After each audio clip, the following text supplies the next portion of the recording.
श्री गणेशाय नमः। शुक्लां ब्रह्मविचार परमामाद्यां जगद्व्यापिनीं बिना पुस्तकधारिणीं भयदां जाटन्धकारपहं हस्ते यत्फटिकमालिकां विन्ध्यन्तीं पद्मासने संस्थितां विन्दे तां परमेश्वरीं भक्तिं बुद्धिं प्रभां शारदां। तो हमने पहले व्याकरण की परिभाषा को पिछले अध्याय में पढ़ा था। थोड़ा सा यहाँ पर उसका अध्ययन कर लेते हैं, रिवाइज कर लेते हैं, रिमेंबर कर लेते हैं, उसके विषय में चलते हैं। व्याकरण उस शब्द शास्त्र को कहते हैं जिससे शुद्ध शुद्ध बोलना, लिखना, पढ़ना और समझना आवे, उसे व्याकरण कहते हैं। व्याकरण के विचार जो हैं वो तीन विचार पर व्याकरण काम करता है। इसलिए काम करता है क्योंकि व्याकरण ने तीन ही विचार बनाए हैं, चौथा विचार नहीं होता है।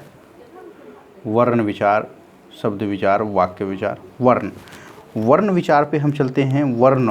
वर्ण पर वह मूल ध्वनि जिसका खंड या टुकड़ा न होता हो उसे वर्ण कहते हैं। यथा मन जैसे अ, आ, हर्ष ही, दीर्घ ही इत्यादि। वर्णों के प्रकार भेद जो हैं वह दो हैं, स्वर वर्ण और व्यंजन वर्ण। वह स्वर वर्ण के तीन भेद हैं। ह्रस्व या मूल स्वर, दीर्घ या संधि स्वर, प्लुत स्वर।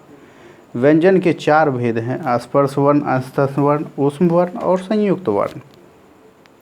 अब स्वर की हम परिभाषा ले लेते हैं। जिन वर्णों का उच्चारण किसी अन्य वर्णों की सहायता के बिना होता है या बोला जाता है उसे स्वर वर्ण कहते हैं। यथा मन जैसे अ, आ, हर्ष ही, दीर्घ ही। ये तो हो गए। अब स्वर वर्णों की जो परिभाषा हमने लिया, उसके बाद स्वर वर्णों के प्रकार जो हैं वो तीन प्रकार के हैं। ह्रस्व या मूल स्वर, दीर्घ स्वर या मूल संधि स्वर, प्लुत स्वर। अब ह्रस्व या मूल स्वरों की परिभाषा हम ले लेते हैं। इनमें उच्चारण में एक मात्र का समय लगता है, जिसके कारण इन्हें ह्रस्व या मूल स्वर कहते हैं। इनकी संख्या 5 है। यथा मन जैसे अ, आ, हर्ष ही, अ, हर्ष ही, हर्ष हो, री, रिली।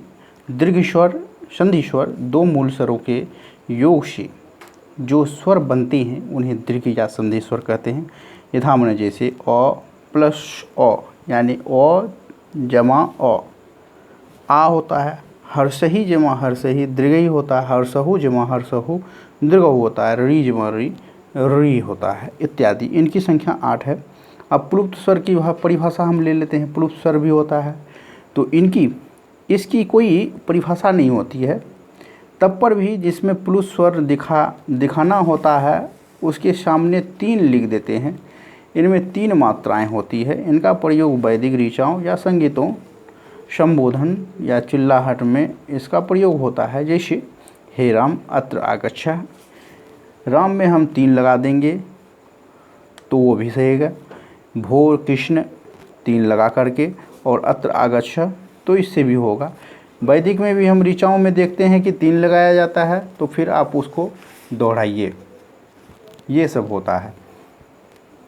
अब चलते हैं हम कि व्यंजन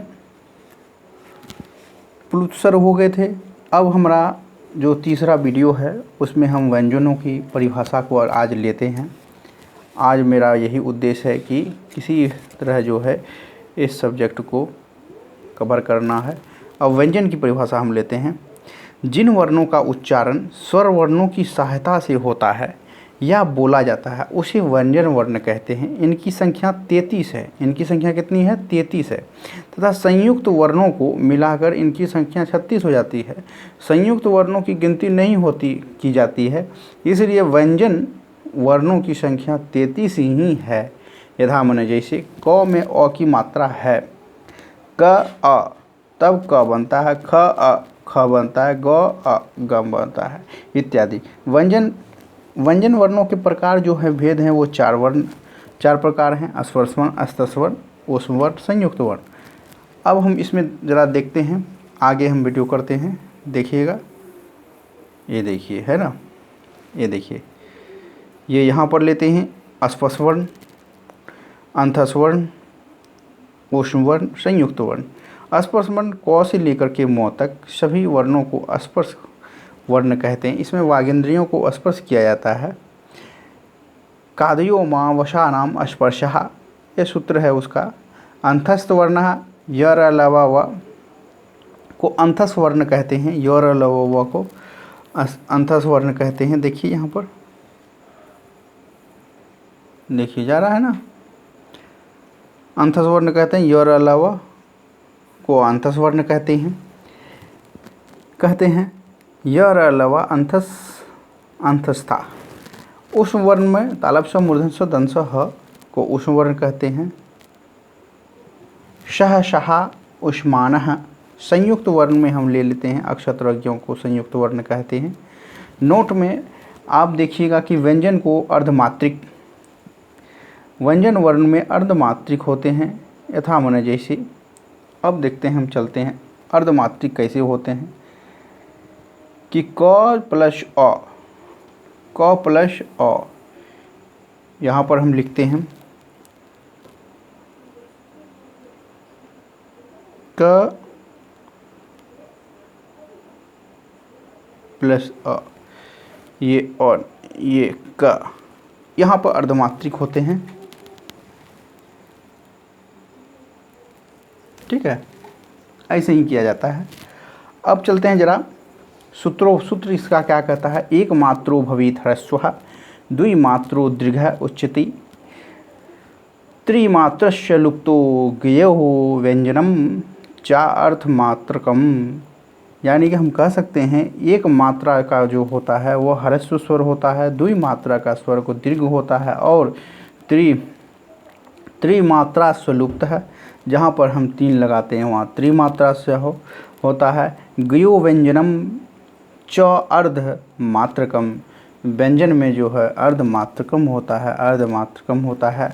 आज बस इतना ही, इसका स्क्रीनशॉट ले सकते हैं आप। आज का क्लास यहीं समाप्त होता है और हम नेक्स्ट वीडियो लेके आएंगे। इसके बाद चौथा वीडियो बनाया हुआ तो है, अभी हम डाल नहीं सकते हैं। और अगर वीडियो आपको अच्छा लगे तो लाइक कीजिए, सब्सक्राइब कीजिए और शेयर कीजिए। अपने सहपाठी को भी दीजिए, वह भी ज्ञान प्राप्त करेंगे। आज की जो शिक्षा है, सभी पढ़ें सभी बढ़ें।